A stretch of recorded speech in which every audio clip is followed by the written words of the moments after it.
Bonjour Jimmy. Bonjour Yann. Soyez les bienvenus dans le QG. Nouvelle émission aujourd'hui, toujours avec Jimmy Labeu, ça c'est une base. Toujours. Guillaume Play, messieurs dames. Merci beaucoup. Il est là. Alors aujourd'hui on reçoit, on peut dire que c'est un héros. Exactement. Il a sauvé, il a fait des 1000 sauvetages exactement en Haute montagne. montagne, ouais. Un secouriste de montagne qui a sorti un livre hyper intéressant. Il s'appelle Pascal Sancho.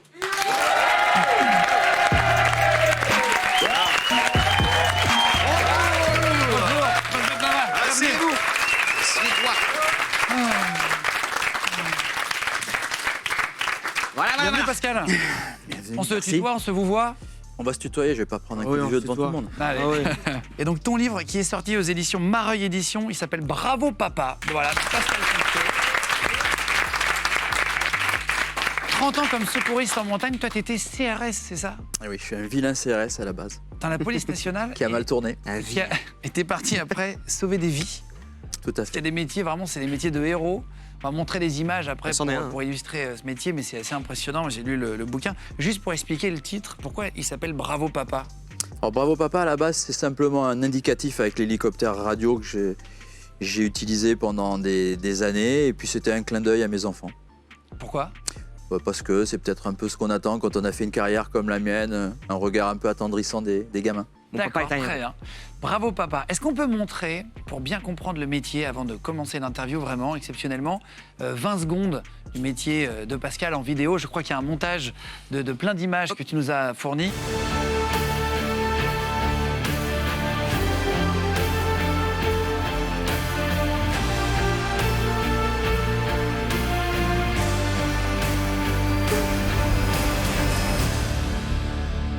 On intervient sur tous les milieux C'est ça, qui ça peut sont être liés à la en l'air. montagne. Ça peut être la spéléo, ça peut être l'alpinisme, ça peut être le ski, ça peut être le canyon. Faut pas avoir le vertige quand tu sauves quelqu'un, accrocher Ah non, une ça corde. c'est la base. Mais c'est très rare que les gens aient le vertige. Tu te On a retrouves- peur du vide, c'est pas pareil. Ah oui, T'as peur du vide? Tout le monde a peur du vide, Ouais. c'est un peu comme l'eau au départ, mais ça s'apprécie, ça s'apprend, ça se maîtrise et après on n'y pense plus du tout. Vaincre sa peur. tu fais du ski hors piste. J'imagine que tu es très fort là-dedans. Tu vas pouvoir donner des conseils pour ceux qu'on font. On va essayer. C'est ça, on a des objets à montrer tout à l'heure, comment on secourt les gens, etc., ce qui peut aider. Les nouvelles technologies aussi pour sauver des vies. Ah, c'est très important, oui.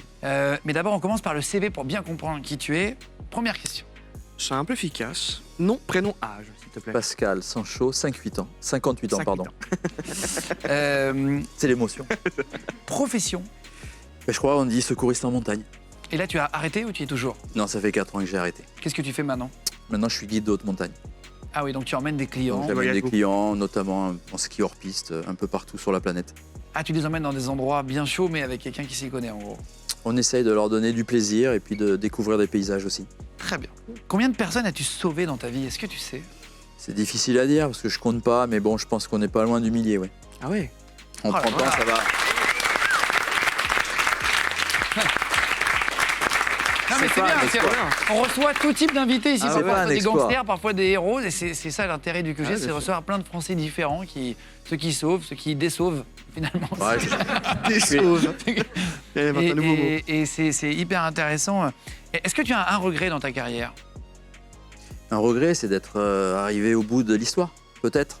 Mais bon, avec des projets comme le livre, on continue à rêver à travers d'autres passions. Mais c'est vrai que ça passe très très vite. Je crois que c'est le propre de tous ces métiers passion. J'ai mis 30 années, c'est passé à une vitesse folle. Alors, avant que tu nous racontes une première anecdote de sauvetage, il y a vraiment des histoires, mais vous allez vraiment kiffer, je pense. Juste comment t'es arrivé là-dedans, pour comprendre comment on se retrouve sauveteur, sauver des gens? Moi, je pense que je suis tombé dans la marmite, c'est-à-dire que c'était vraiment une vocation. J'ai découvert la montagne assez tôt, pas une montagne technique, je me baladais avec mon oncle, tout simplement. Et un jour, je suis arrivé dans un couloir, je ne me rappelle pas vraiment l'endroit, j'étais devant un poster avec un hélicoptère et un petit bonhomme pendu dessous, et j'ai dit, c'est ça que je veux faire. Et à partir de ce moment-là, j'ai jamais quitté cette idée. Et t'es passé par CRS pour arriver du coup en montagne? Oui, en règle générale, il faut être policier ou gendarme pour faire cette activité. On fait une école de police normale et après, très rapidement, on prend le chemin d'une spécialité. On a une école de formation à Chamonix et on est affecté dans une unité opérationnelle. T'avais des gens de ta famille qui faisaient ça? Ou rien Non, à pas du voir? tout. Non, non, non. C'est vraiment venu seul? Oui, c'était une vocation et j'avais pas d'exemple vraiment précis autour de moi.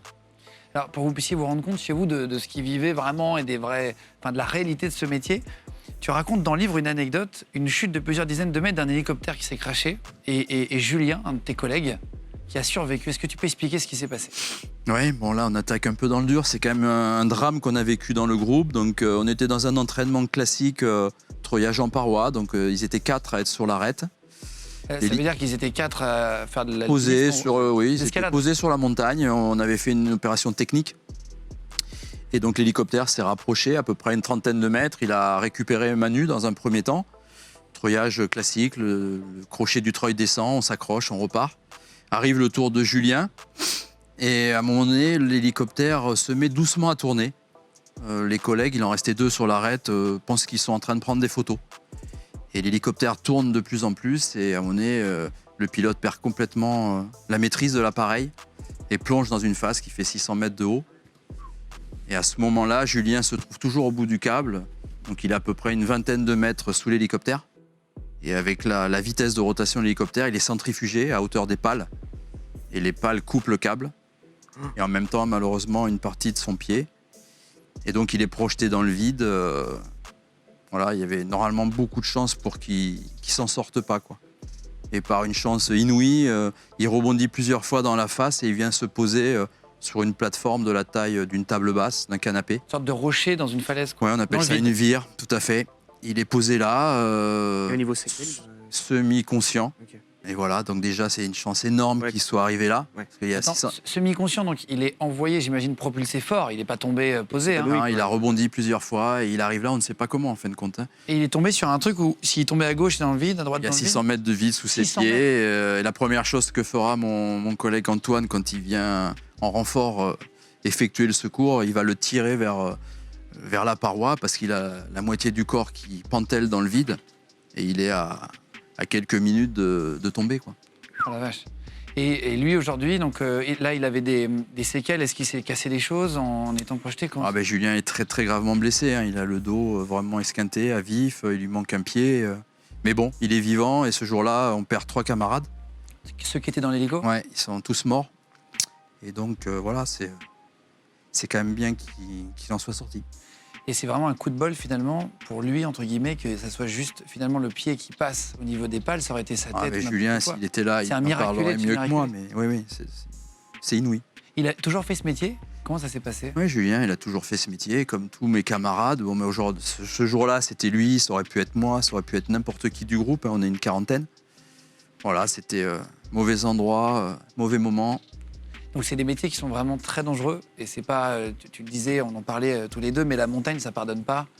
C'est-à-dire qu'entre les conditions météorologiques, il faut vraiment, quand on part en montagne, être sûr de là où on va, avec qui on y va, avec le matos. Ouais, tu sais jamais à quoi t'attendre, je pense, c'est quoi là-bas. Oui, Ouais, c'est un tu sais pas. milieu qui est très hostile, compliqué, mais nous, en secours, la difficulté, c'est que même dans des modes dégradés, il fait mauvais, il neige, il y a du vent, on est obligé d'intervenir. bien Donc, sûr. en plus du milieu délicat, on est obligé de travailler dans des situations compliquées.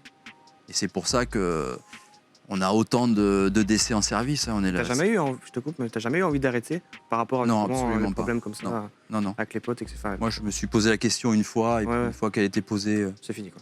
c'était ma vie, quoi. Mais c'est vrai que suite à des crashs d'hélicos comme voilà. celui-ci, on a des gens qui ont quitté le groupe. Ouais. Bien sûr. C'est un peu normal. Ah, c'est sûr, ouais, bien sûr. Donc tu as eu Compréhensible. plein de collègues qui sont partis durant ta carrière, finalement, en 30 ans. Mais malheureusement, moi, j'ai perdu 6 camarades en 30 ans de carrière. Ouais. Ah oui, donc c'est vraiment des métiers, il faut être aussi très passionné et se dévouer à ça, quoi. Il faut croire à ce qu'on fait. Alors, c'est des moments très difficiles hein, quand on voit un collègue recouvert du drapeau tricolore. C'est des moments terribles, quoi. Mais je crois que la force de la passion fait qu'on est éprouvé, mais que dès la semaine qui suit, on repart, quoi. Ouais. On ne sait pas que c'est les CRS, la police, etc., la gendarmerie qui font ça. Oui, en gros, en France, il y a 2 services majoritaires, c'est la gendarmerie et les CRS, hein, donc les PGHM et nous, et sur quelques départements, les sapeurs-pompiers aussi. En tout cas, on peut les applaudir, hein, la police et gendarmerie qui font le coup. Et le Julien, du coup, là, qui a survécu, tu disais, aujourd'hui, il va bien? Qu'est-ce qui... Mais Julien, dans son malheur, il va très bien. C'est quelqu'un qui porte haut et fort le secours en montagne aujourd'hui, et il est devenu le patron du groupe. Ah oui? Ouais. Oh la vache. Attends, félicitations à Julien aussi, Ouais. s'ils veulent... Je regarde. Tu racontes d'autres anecdotes. Alors, c'est toujours un peu... c'est des anecdotes de sauvetage, donc ça se termine pas toujours bien, ça se termine parfois bien. C'est ce que tu disais, ton premier sauvetage, tu te rends compte que tu sauves pas les gens parce que quand tu arrives, ils sont déjà décédés dans un avion. Mhm. Est-ce que tu peux expliquer rapidement cette anecdote pour comprendre qu'il y a un intérêt à être sauveteur? Est-ce que tu t'es posé la question, je crois, lors de ce premier sauvetage? Ben, le premier secours, j'ai appris beaucoup. Bon, je vous rassure, il y a des secours qui se passent souvent très On va bien, en mais parler le après, premier ouais. secours, c'est vrai que c'était un peu une désillusion parce qu'on fait des stages très durs. Il n'y a que 10% de gens qui réussissent la spécialité. J'arrive sur un secours, en fin de compte, c'est un crash d'avion. Il y a 4 personnes qui sont encore sanglées sur leur siège. On est en plein hiver et donc je découvre une autre partie du métier qui va m'accompagner tout au long de ma carrière, c'est-à-dire donner un sens à nos interventions lorsqu'il n'y a pas de vie à sauver. Et ça, je l'ai appris sur mon premier secours. Ramener Je les n'étais corps. pas préparé à ça. Donc c'était un secours en hiver, on était monté en ski, mais moi, dans ma tête, dans mon esprit, je m'attendais à trouver des gens dans un refuge, vivants, qui allaient nous remercier de les sauver. Et non, on trouve 4 personnes décédées. Et quand j'entends ce diminutif Delta Charlie Delta, je comprends que c'est un métier où il va y avoir beaucoup de joie immense, mais qu'il va y avoir aussi pas mal de moments difficiles et qu'il va falloir gérer tout ça. Delta Charlie Delta, c'est pour expliquer. C'est les lettres décédées. Décédé. Si on prend le premier mot, c'est comme BP, bravo papa, Ouais. c'est ça, c'est le langage. C'est l'alphabet phonétique de l'OTAN, ouais, c'est Ouais, des voilà, c'est comme diminutifs. ça que ça s'appelle. Ouais. Donc tu te rends compte que tu as une utilité même à ramener des corps pour que les familles puissent faire leur le deuil. deuil. Oui, Ouais. c'est même une facette hyper importante parce qu'il n'y a rien de pire pour une famille, quel que soit le type d'accident, d'avoir une personne qui disparaît et ne pas pouvoir donner une forme, un endroit pour Faire le pouvoir vivre son deuil. Ouais. Et alors il y a des choses qui se passent bien aussi où tu arrives à... Et c'est pas forcément sauver une personne, là c'est un bûcheron. Tu racontes une histoire avec un Oui. bûcheron et grâce à votre intervention rapide, je te laissais raconter, mais l'histoire finit bien. Ça part mal, mais ça finit bien. Ça part très mal et ça finit très bien. Donc on a un coup de téléphone comme beaucoup qui arrivent au poste, un CRS Secours en montagne, bonjour, et on apprend qu'un bûcheron vient de se sectionner la main avec la tronçonneuse. Donc on doit intervenir avec l'hélicoptère très rapidement et le médecin urgentiste qui nous accompagne systématiquement en intervention. Donc ce jour-là, déjà ça met un froid dans le poste quand même, section d'un membre, c'est pas tous les jours. Donc on arrive sur zone, on est élitreillé à travers les arbres, il y a déjà des pompiers sur place. Il est dans la forêt ou chez lui? Il est dans la forêt, non, il est sur la zone de travail. Là où l'accident s'est passé, on ne peut pas le déplacer. Et moi, la première chose que je vois, c'est une espèce de chiffon posé au sol et en fin de compte, c'est son membre amputé. Ça, faut être accroché aussi. Ouais, donc bon, Même quand Non. tu t'y habitues, est-ce que tu arrives à t'y habituer à ce genre d'image ou... c'est un peu comme le vide dans l'action. L'action protège de beaucoup de choses. Les choses peuvent remonter après, Ouais. mais dans l'action, on n'a pas le temps. On est vraiment focus sur ce qu'on a à faire. Il faut aller très vite. C'est à chaque fois une course contre la montre. Là, d'autant plus. Et donc, je me souviens, un pompier arrive avec une glacière, ça paraît surréaliste. Et donc, on prend le membre, on le protège d'un linge, on le met dans la glacière. On élitreille donc le bûcheron, on repart en urgence sur l'hôpital de Toulouse, l'hôpital de Purpan. Et l'épilogue de ce secours est extraordinaire puisque le lendemain, le médecin urgentiste en général, c'est des médecins à la base, donc ils ont un suivi de patientèle et ils prennent des nouvelles. Et il nous réunit dans le poste. C'est une femme, elle s'appelle Sophie, la médecin. Et elle nous dit voilà, il vient de rebouger les doigts de son membre. C'est fou ça. Après de nombreuses heures d'opération, il lui avait sauvé la main. Donc grâce à votre C'est opération, fou, ça. il a récupéré ça. C'est fou quand même. Hein. C'est dingue. C'est quand même des métiers où le soir tu te couches et tu te dis j'ai servi à quelque chose. Ouais. Puis c'est un discours qui est exemplaire parce que je trouve que c'est la chaîne des secours qui a bien fonctionné. Il n'y a pas que nous. C'est-à-dire, il y a des pompiers qui étaient là avant. Il y a certainement eu aussi des témoins qui ont bien travaillé, qui ont eu le réflexe de suite de mettre le membre. Qu'est-ce qu'il faut faire si quelqu'un se sectionne un membre devant soi? Qu'est-ce qu'il faut faire le plus vite possible? La En vrai, parce que ça plupart- peut arriver, on ne sait jamais, c'est malheureusement du Ouais. hasard. Suivant le type de passer un blessure, soit la coupure est très nette et il peut y avoir une contention naturelle des vaisseaux. Le corps est très bien fait. Hein. Et donc dans ces cas-là, il n'y a pas d'hémorragie, mais s'il y a une hémorragie, il faut faire un garrot au-dessus de la plaie. Et sur une rupture C'est-à-dire de- serrer, faire un nœud Ouais, en gros. il faut faire un nœud, ça Pour, s'apprend. Il y a aussi des matériels qui permettent de le faire. C'est pas un geste neutre, il faut l'avoir appris parce qu'en règle générale, quand on fait un garrot, derrière le membre a beaucoup de chances d'être amputé si c'était pas une rupture de membre. Alerter comme souvent dans tous les secours et puis travailler au plus vite. Est-ce que tu as déjà reçu des cadeaux, des appels ou des remerciements quelques jours après un sauvetage, quand tu sauves quelqu'un vraiment de la mort Oui, les gens sont super reconnaissants. Ils ont été dans des situations où si on n'était pas arrivé, de toute façon, ils ne s'en seraient pas sortis. Donc on a régulièrement, oui, des cadeaux de toutes sortes. Hein. On a beaucoup de courriers. Quand c'est des gamins, beaucoup de dessins. Non, les gens sont vraiment très reconnaissants. Alors, il y avait une histoire qui va être utile, je pense, même de passer pour le message, qui va nous permettre de montrer un objet après. Tu racontes un skieur qui est tombé la tête en bas suite à du hors-piste et qui s'est en fait noyé dans de la poudreuse. Je ne savais pas qu'on pouvait se noyer en fait en tombant. Tu me racontais en loge avant, même en tombant à côté d'une piste dans la poudreuse, on peut se planter la tête et se noyer parce qu'on n'arrive pas à sortir. Donc ça peut arriver. Oui, là c'était une neige qui était très profonde. Il devait y avoir 80 cm de neige fraîche. Et le pauvre était d'une certaine corpulence, peut-être pas très, très dynamique. Il est tombé tête la première. Et un témoin est passé, il skiait à côté avec l'impression qu'il était en train de rechausser. Puis non, en fin de compte, il ne rechaussait pas du tout, il était en train de se noyer. Et par un concours de circonstances multiples, notamment des conditions météo très difficiles, c'est une personne qui a été recouverte par la neige et on a mis 10 jours pour le retrouver. Et c'est vrai que ce jour-là, si on avait eu une alerte vraiment en temps et en heure, s'il avait été équipé de certains matériels, on aurait pu le retrouver certainement vivant. Et donc, ça peut arriver, même juste en hors-piste, mais à 2-3 mètres des pistes. Tu disais, tu avais déjà vu des gens, limite mourir, etc., sauvés par d'autres, juste à côté de la piste. Oui, mais on a souvent des interventions T'imagines pas trop à ça. une centaine de mètres des piquets. Quand vous skiez, pensez-y, hein, la neige, elle est blanche tout le temps et partout. Mais dès l'instant qu'on met un piquet, à l'extérieur du piquet, c'est pas du tout sécurisé. Donc c'est un manteau neigeux qui peut être très instable. Et j'ai vu malheureusement des gens être pris dans une avalanche et malheureusement ne pas s'en remettre à une centaine de mètres de la piste.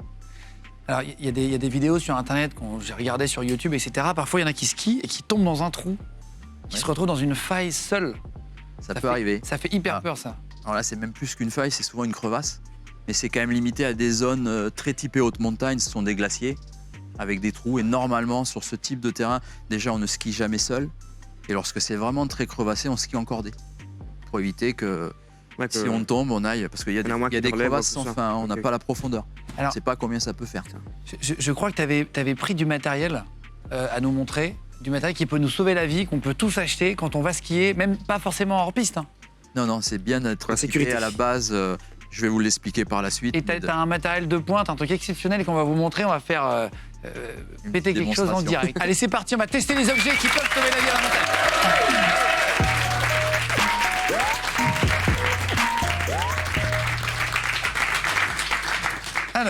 Alors, qu'est-ce que c'est que ces objets? Alors, tout ça est lié donc à l'avalanche. Ce sont les tiens. Parler. Voilà. Donc, dans un premier temps, vous skiez sur piste.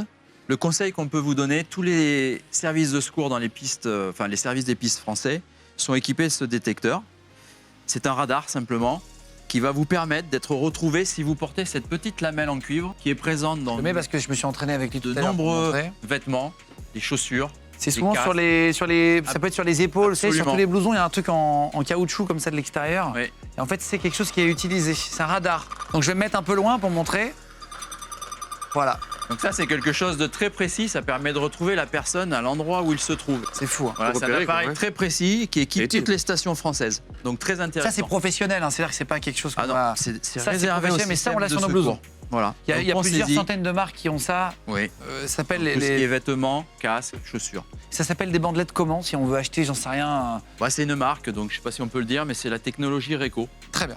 Qui est présente partout dans le monde. Ensuite, vous faites du ski hors piste, c'est-à-dire hors piste, je passe sous un filet derrière une corde où je vais monter sur un sommet, les skis sur l'épaule, et je pars dans la pente. Il faut absolument que vous soyez équipé d'un détecteur de victimes en avalanche. Donc ça, c'est un appareil émetteur-récepteur. J'ai l'impression d'être l'assistante du magicien. Voilà. Qui va, je vais m'asseoir là-bas pour montrer. Oui. Hein. Je vais me remettre à ma place. Voilà. Si jamais je le donnais à... il n'est pas allumé le mien? Il est allumé. Ah, c'est OK. Je vais le donner ce qu'il fait. Je vais le donner à ta femme, elle va savoir à tout moment où tu te trouves. Donc on est deux, on skie. Malheureusement, Guillaume passe sous une avalanche. Immédiatement, je vais regarder à peu près au point où il disparaît pour avoir un repère très précis parce que si jamais l'avalanche fait des centaines de mètres, j'aurai pas le temps. Et là, c'est vraiment une course contre la montre. Hein. J'ai une demi-heure pour être efficace. Je vais passer en mode recherche, tout simplement. Et là, je vais avoir plusieurs indications sur l'appareil un signal auditif, une direction et une distance. Donc si je m'éloigne, ça va sonner un peu moins. Si je me rapproche de Guillaume, on a une distance et une direction. Donc vous allez entendre, c'est pas très compliqué à l'oreille. Là, je me rapproche. Si je partais à l'opposé, ça baisserait. Et plus je vais me rapprocher, plus le signal va être rapproché et intense. C'est fou, hein. Et ça fait une petite lumière rouge en plus sur le dessus. Voilà. Donc ça, c'est Très bien. fondamental. Alors, Donc une fois qu'on a trouvé la personne, il va falloir la localiser. Donc pour la localiser, parce que si elle est à peu près, souvent on est à 1,50 m de profondeur dans prenez la un nunchaku. majorité. Un nunchaku. Donc on utilise ce qu'on appelle une sonde. Donc là, il faut bien la tendre. Ok. Donc il faut que ça soit un petit peu résistant parce qu'après on va sonder avec. Voilà, donc là, je vais faire au niveau du signal des trous. On a une photo en régie, si vous voulez bien l'envoyer. Juste pour me montrer, en gros, c'est comme ça. Il appuie en cercle, Voilà. comme tu dis, en escargot. Donc là, l'idée, c'est de localiser précisément la personne parce qu'après, on va passer au pelletage et le pelletage va prendre énormément de temps. Si je mets 3 minutes pour trouver au DVA, il me faudra un quart d'heure pour enlever la neige sur la personne. Oh là là. Donc c'est très chronophage. Tu as déjà déneigé Déneigé, des gens oui, absolument. qui étaient très profonds. Alors très profond, c'est arrivé puisque j'ai fait un secours dont je t'ai montré les photos. Effectivement, il était à 4,50 m, mais c'est très rare. La grosse majorité des personnes ensevelies sont à moins d'1,50 m de Ce profondeur. qui est déjà énorme. Ce qui est déjà énorme, mais déjà ce beaucoup. qui est quand même relativement accessible à la peine. Oui, mais bon. On a la photo en régie ou pas pour montrer ce que ça fait de creuser 4 mètres de neige. Tiens, regardez, voilà. En fait, en gros, ce que ça fait, la quantité de neige qu'il faut, monsieur est en bas. Donc c'est quand même 4,50 mètres à la pelle. À l'appel. Donc, Donc c'est-à-dire- là, ça peut être, si on est seul, c'est plusieurs heures. Donc C'est nous, quand même- on travaille en équipe, donc on a des techniques de pelletage. On travaille en V, ce qu'on appelle. On évacue la neige parce que c'est très technique. Et si on n'évacue pas la neige de manière technique, très rapidement, on va être entouré de neige, on ne pourra pas sortir la personne. Donc ça, Donc ça, c'est pour déneiger la personne, hein, et donc une y pelle accéder. classique. Mais ça, ce sont des gens donc, qui ont été pris sous l'avalanche. Aujourd'hui, de plus en plus de skieurs, et notamment les jeunes, utilisent ce qu'on appelle un sac ABS. Donc c'est un sac de sécurité qui contient 2 ballons avec une bonbonne d'air. Et lorsqu'on est pris dans la coulée, on va tirer sur une poignée et ça permet d'éviter de passer sous l'avalanche. Et donc ça va se déclencher comme un... Il y a ça pour les motos aussi, je crois. Si tu tombes, ça se déclenche. C'est un système airbag, ce qu'on appelle. On peut montrer ce que ça fait? Et donc, tout à fait. Tiens, on va enlever la table si vous voulez bien, les copains. Donc c'est un sac de sécurité, les bretelles. Parce qu'il faut savoir que sous la neige, on a une certaine force et que ça peut arriver même à vous déshabiller. Parfois, on retrouve que les chaussures. T'as des gens nus? Ouais, tout à fait. Ah oui, donc il faut La encore neige aller est plus vite Très d'ailleurs. puissant. On a une poignée. Voilà. Et donc, on skie dans cette configuration. Vous pouvez mettre vos affaires, etc. Et au moment où se passe la coulée, donc soit vous vous en rendez compte, soit le guide est avec vous, quelqu'un dit avalanche, avalanche, il faut tirer la poignée. Combien ça coûte un sac comme ça?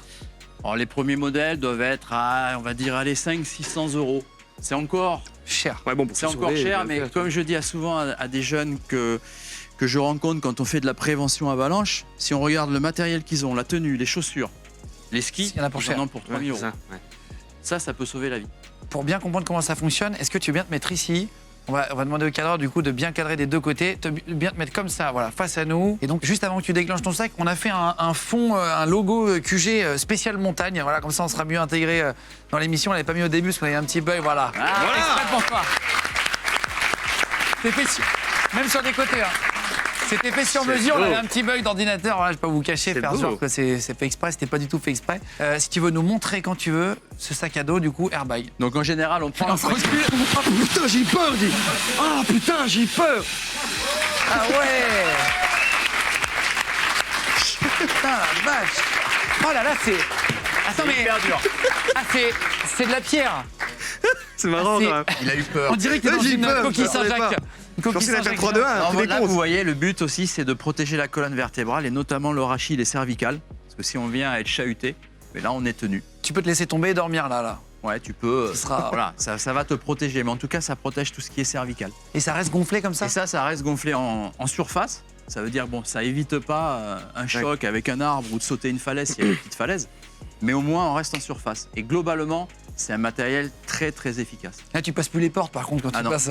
Je vais rentrer. On peut vite, Merci beaucoup pour le matériel en tout cas. Pascal Sancho.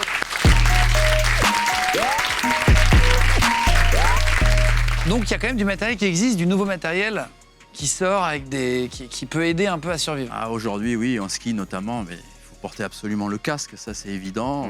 Et des matériels comme on vient de voir vous permettent de trouver très rapidement une personne ensevelie, alors que si on devait travailler avec que la sonde, pour vous donner un ordre d'idée, un terrain de foot à la sonde, il va falloir plusieurs heures avec plusieurs centaines de personnes Pour trouver. pour trouver la victime. Avec un DVA, vous allez la trouver en 3 minutes si vous êtes entraîné. Alors j'apprends plein de trucs dans ton livre, une petite anecdote courte que tu donnes, mais il y a des vautours. Oui. Des vautours, donc ce sont des oiseaux qui font 2,80 m d'envergure quand ils déploient leurs ailes, tu dis. C'est des gros rapaces. Donc c'est des très gros rapaces, c'est vraiment... c'est ça, Énorme. c'est 2,80 m, non? Ça peut aller jusqu'à 2,80 m. C'est quand même monstrueux. Et en fait, les vautours, ça mange les cadavres, Oui. c'est le principe. Oui. Et ça s'attaque même, j'ai regardé sur Internet, parfois à des vaches vivantes quand ils ont très faim. En montagne, il y a quand même des trucs qu'on ne connaît pas dans les villes. Des quoi, hein. vautours qui mangent des vaches. Et en fait, ils Putain, tombent des- sur la vache à plusieurs. J'ai vu des attaques de vaches vivantes, etc. Imagine, tu vois toi, une c'est- vache comme ça qui vole. C'est-à-dire qu'il Et ça t'est arrivé, toi, d'arriver sur une scène où il y a des vautours sur la personne qui vous agressent. Ah ouais. Oui, c'est Ah, les arrivé vautours. à une équipe de collègues gendarmes dans les Pyrénées-Atlantiques qui sont arrivés sur malheureusement une personne qui avait fait une chute mortelle et ils ont eu énormément de mal à récupérer la personne parce que les vautours s'étaient mis dessus et comme ils l'auraient fait avec une carcasse d'animal, ils ne voulaient pas le lâcher, quoi. Et vous avez pas d'armes Non, quand vous on êtes n'est pas, policier au CRS en montagne? on Pas n'est droit. pas dimensionné pour ce genre de choses. Et cette fois-là, ils avaient été obligés d'aller chercher un outil particulier. Donc c'était une carabine pour effrayer les oiseaux et pouvoir récupérer la pauvre personne. Oh là. Putain. Alors, t'as fait des trucs très durs quand même dans ta carrière. T'étais sur Germanwings, le crash d'avion. Ouais, Germanwings. 2015, c'est C'était il y a 5 ans. 2015, ouais. C'était compliqué. Et c'est un pilote, pour ceux qui ne se rappellent pas l'anecdote, pilote suicide, hein, c'est ça en gros, dans un gros avion, il Ouais. décide de se suicider, il enferme son copilote dehors, enfin quand il était parti pisser, il Il s'enferme tout enferme seul dans le la pilote cabine. parce que lui, il était copilote. Il était copilote. Ouais. Et il emmène dans sa folie 149 personnes qui décéderont toutes dans les Hautes-Alpes. Donc ouais, c'est très particulier. Il a impacté dans un cirque. Et voilà. Un cirque, c'est C'est une montagne qui fait une espèce de creux. C'est un mur naturel. Et il est venu se percuter au fond de ce cirque en tuant 149 personnes. Donc toi, tu arrives sur les lieux pour faire quoi en fait au final Qu'est-ce qui se passe? Là, pour Mais le- là, Tu sais qu'il n'y a pas de survivants? Là, c'est pareil. Là, on est vraiment dans ce que je disais tout à l'heure. C'est l'aide pas trouver les corps. aux familles. Ouais, voilà. Là, il y a... Quand on arrive, c'est une organisation qui est exceptionnelle. Il y a une vingtaine de techniciens de l'identification criminelle devant leurs ordinateurs qui sont là pour identifier des ADN. Et moi, je me souviens, quand on arrive, ils identifient le 150e ADN. C'est-à-dire que tous les ADN étaient identifiés sur la zone. Et donc, il y a 150 cercueils également. Et ils vont mettre à chaque fois les parties de ce qui restait malheureusement des victimes dans chaque cercueil pour pouvoir, à la fin de l'opération, leur remettre quelque famille, chose quoi. d'imprésentable. C'est vraiment le cas de le dire, qui sera plombé, mais qui pour les familles représentera quelque chose d'important. Donc nous, on arrive sur cette zone, bon, c'est vraiment une zone de guerre, quoi. C'est très triste. Donc c'est des gens qui ont été voilà, vraiment esquintés, quoi.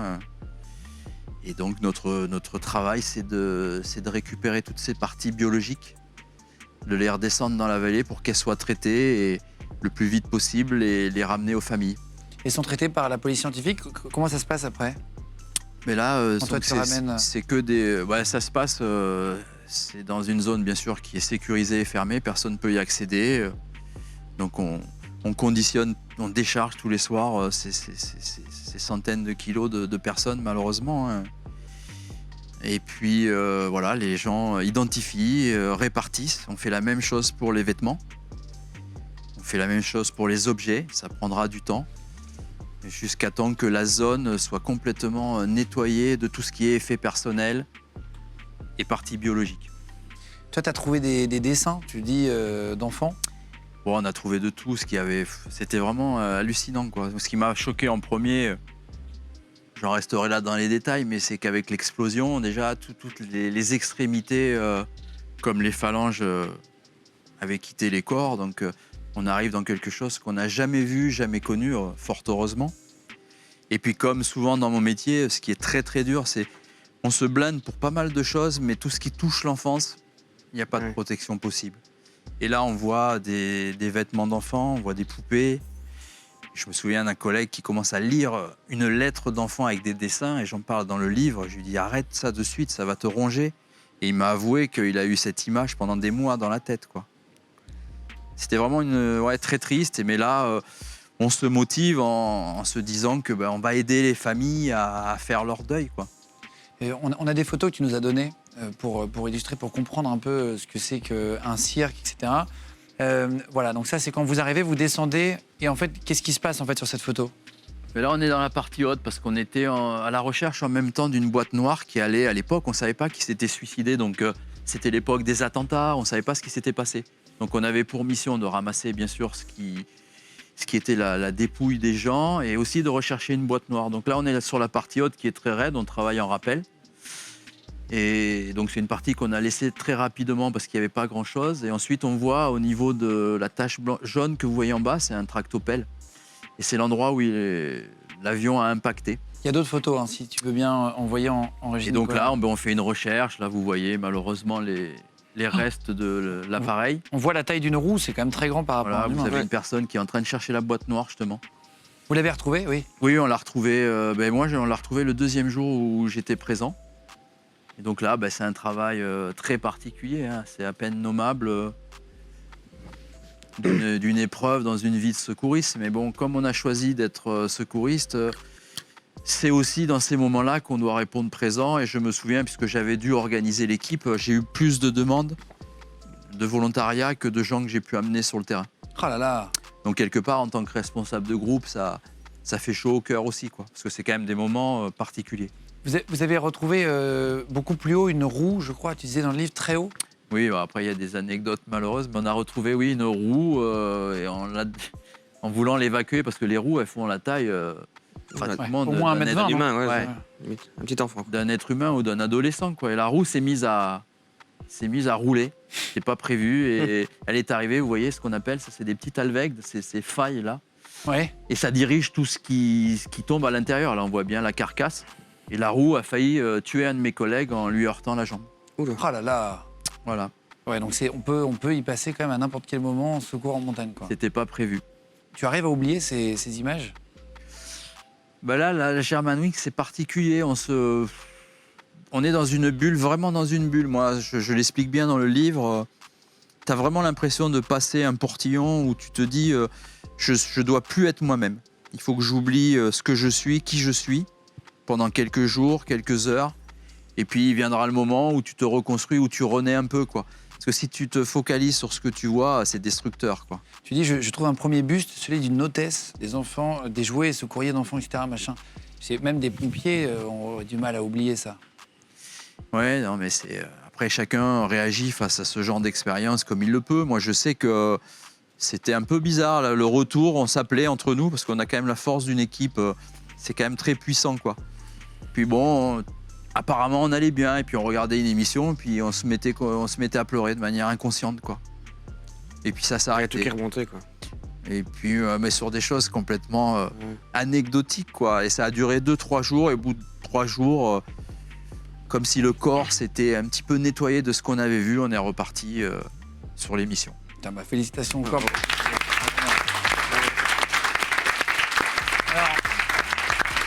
Alors, je sais qu'en montagne, parfois il faut partir avec des kits de survie. On dit, je sais pas si toi tu en as sur toi. Disons que nous, en montagne, on a toujours ce qu'on appelle un fond de sac. Si on devait être vraiment pris par le mauvais temps, il faut pouvoir au moins passer la nuit, quelques heures, attendre. C'est pas vraiment de la survie, mais c'est au moins attendre que le mauvais temps passe et puis pouvoir repartir de plus belle, quoi. Est-ce qu'on pourrait faire quelque chose avec toi? On a acheté sur Internet, sur un site chinois, le kit de survie le moins cher qui existe. Ok, ouais. Et on a pris le kit de survie des commandos de l'armée française, donc vraiment high level, et un kit de survie d'un mec spécialisé dans les secours en montagne aussi, avec plein de choses à l'intérieur, qu'on les teste en direct, Ok, avec voir plaisir. si ça marche. On va tester les kits de survie, c'est parti.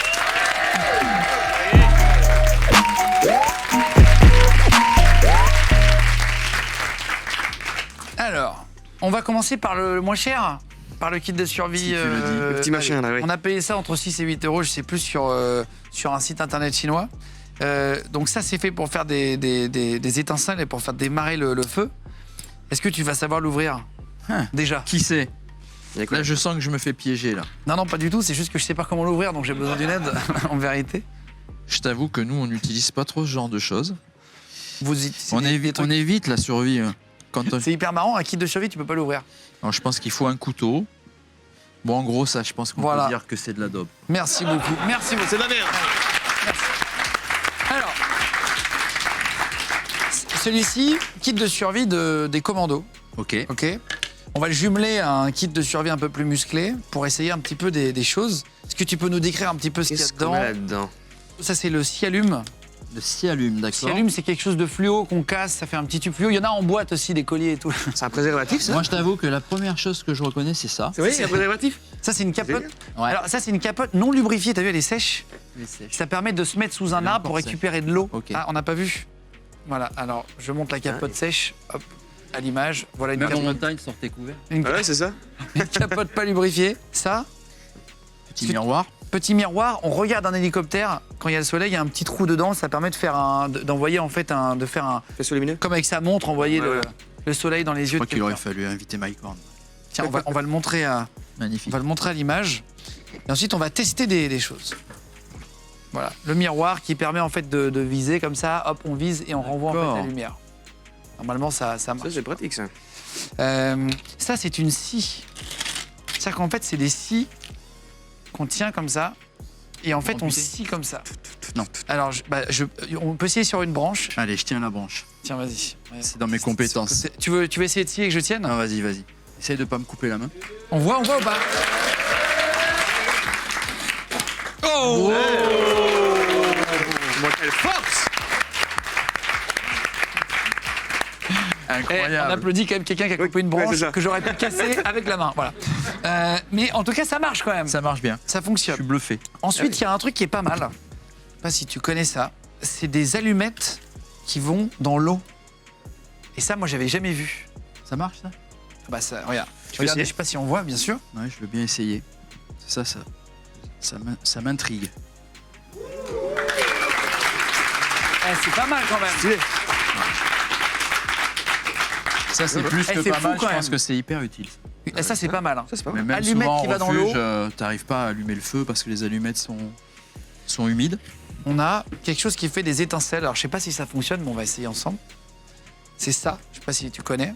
C'est comme un briquet, en fait. Finalement, c'est le truc du briquet. Ok. Est-ce que tu On veux va essayer essayer, d'allumer? ouais, Je sais pas ouais. si ça va marcher. Ça marche déjà bien, nous. On va laisser le feu prendre juste une seconde ou deux, qu'on voit bien l'image, mais. C'est Ah, pas, si, ça. c'est pas aussi rapide qu'un briquet. Ah, si, Ah, tu voilà, vois. ça prend. Ouais, c'est bon. Ouais, c'est bon, vous voyez à l'image? Ouais, c'est bon. Non, non, fais gaffe, fais gaffe. Ça, a c'est marché. pratique, ça, quand même. Je retombe Ah, donc- en donc ça- enfance. C'est marrant parce que moi je croyais que ça Non, mais marchait ça jamais marche les trucs, super c'est bien, juste ça. des petites. Pareil. C'est incroyable. euh, Non, mais par contre, ça, je le repère. C'est un parce sifflet, que ça. on l'utilise souvent en montagne. Prenez toujours un sifflet dans votre sac. Ah oui? Ça paraît idiot, mais quand vous êtes perdu dans le brouillard ou quoi, Ouais. il suffit de siffler, on entend plus facilement donc le son que la vue. Quand on n'y voit pas à 10 mètres, c'est compliqué. Voilà, c'était les kits de survie. Merci à Terang. Alors, boutique spécialisée dans l'aventure, voilà, terang.fr, qui c'est ont des très boutiques pratique. à Toulouse et à Paris et qui ont plein de matériel comme ça si vous partez pour vous équiper, dont les allumettes qui prennent feu même Les sous l'eau. allumettes, c'est vraiment Et impressionnant. il y a plein de matos comme ça quand vous partez en montagne, terang.fr. Merci beaucoup pour les kits de survie, voilà, bien de savoir.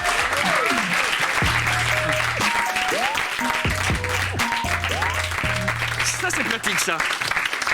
Je rappelle que toutes les anecdotes que tu nous racontes depuis tout à l'heure sont dispo sur le livre hein. Bravo Papa. Voilà, c'est chez Mareuil Édition de Pascal Sancho. 30 ans comme secouriste en montagne. Est-ce que tu peux nous raconter une dernière anecdote avant de terminer cette émission? Et je vais te proposer de faire un petit truc mignon avant de partir. On va fabriquer de la neige ensemble. On va faire une expérience chimique qui apparemment fabrique de la neige. Je sais pas si t'as déjà fait. Non, j'ai Si la jamais neige fait. te manque un petit peu, on va t'en faire sur le plateau. C'est à l'Arbizon. Tu racontes une anecdote à l'Arbizon, un crash d'hélicoptère. Ouais, là, c'est même plus qu'une anecdote, hein, décidément. Non, on a eu la malchance dans mon groupe de crasher 2 hélicos en 3 ans. Et l'Arbizon, c'est le premier crash avec un nouvel hélico qui avait des limites en vol qu'on ne connaissait pas. Et donc, c'est un secours à la base classique. On va chercher une personne qui est bloquée au sommet.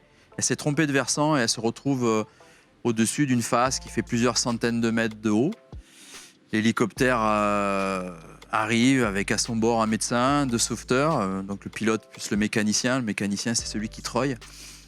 Et quand il récupère la personne qui est saine et sauve, il n'y a pas eu de problème particulier. Pour des raisons inexpliquées, le pilote perd complètement le contrôle de l'appareil. Il vient se planter au milieu d'une face par le nez et donc est entre un couloir de neige et une paroi, posé en équilibre. Et à l'intérieur, donc, il y a toutes les personnes qui ont été prises au piège de ce dramatique accident. Donc, dans un premier temps, la personne qu'on venait de secourir est la première qui est à côté de la porte. Elle ouvre la porte, elle ne se rend pas compte qu'elle est en haut d'un couloir.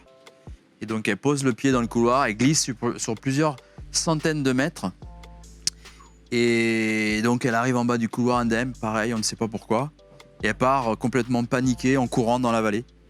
Et là, à ce moment-là, l'alerte a été donnée puisque le médecin a eu le réflexe de crier « crash hélico, crash hélico ». Et cette personne qui court à travers les prairies tombe nez à nez avec l'équipe de renfort qui monte en véhicule, en 4x4.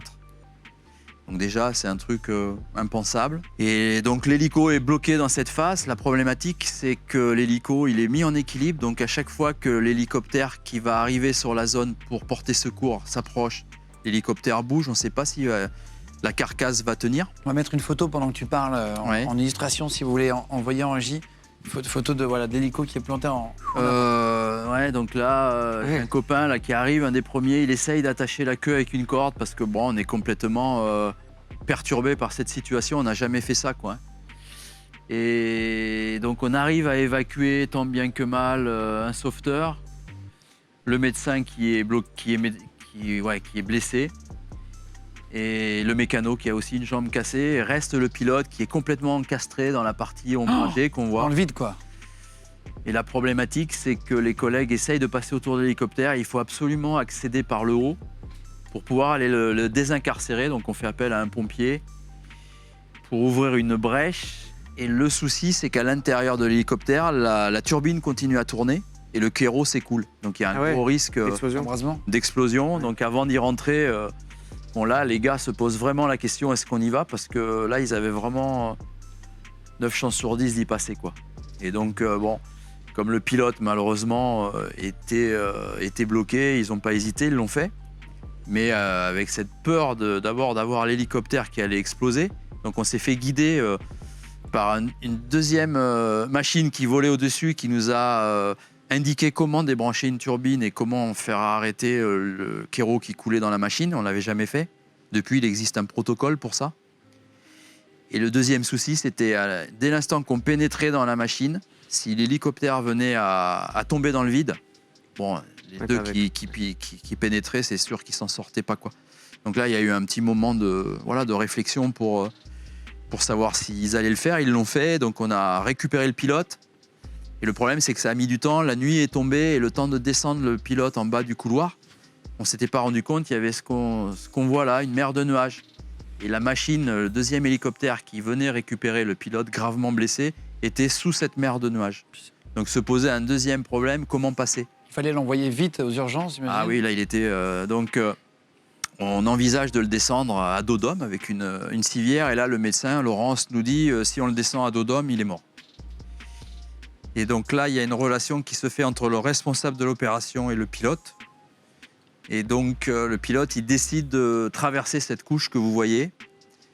Et donc, en secours en montagne, on pilote à vue et ils n'ont aucun moyen, comme les avions de ligne, de voler dans les nuages. Donc, on travaille qu'à la visibilité. Ils ont simplement un cadran qui leur donne l'assiette de l'hélico. Mais Bruno, qui est un très très fort pilote, c'est la seule manière qu'il a de sauver son collègue. Donc lui, il sait que c'est un énorme risque de passer la couche de nuages. Ah bah oui. Il le ferait pas. Pour un secours normal, on l'aurait pas fait. Là, c'est son collègue. Le médecin est clair, il dit qu'il va mourir. Donc il tente une première fois de traverser la couche, sauf qu'il perd complètement ses repères. Et on avait installé un protocole entre André, qui était chef d'opération sur le terrain, Et Bruno, le pilote, c'est qu'il avait allumé le phare.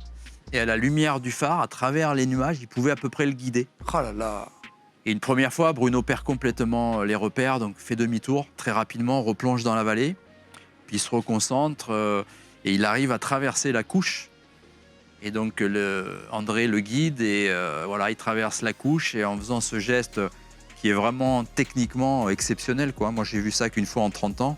Il sauve la vie à Franck qui va être rapidement élytroyé et évacué à l'hôpital. Oh là là. Putain, c'est... Ouais.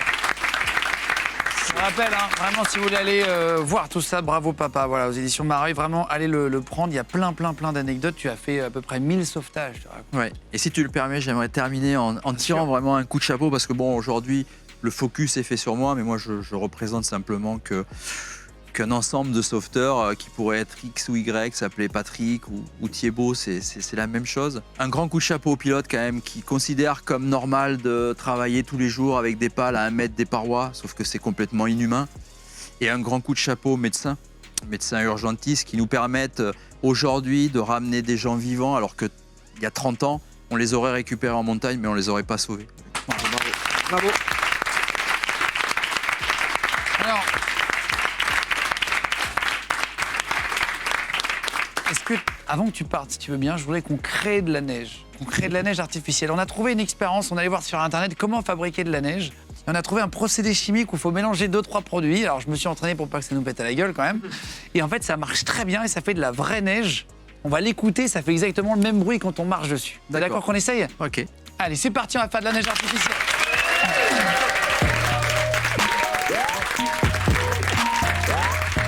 Alors, bon, ça c'est une blague, hein, bien sûr, il n'y a pas de produit mortel. On a pris 2 produits qu'on doit mélanger. Ok. Tu veux essayer? Allez. Allez, tu mélanges les deux au milieu. En même temps? Ouais, après tu vas prendre une petite cuillère et tu vas touiller.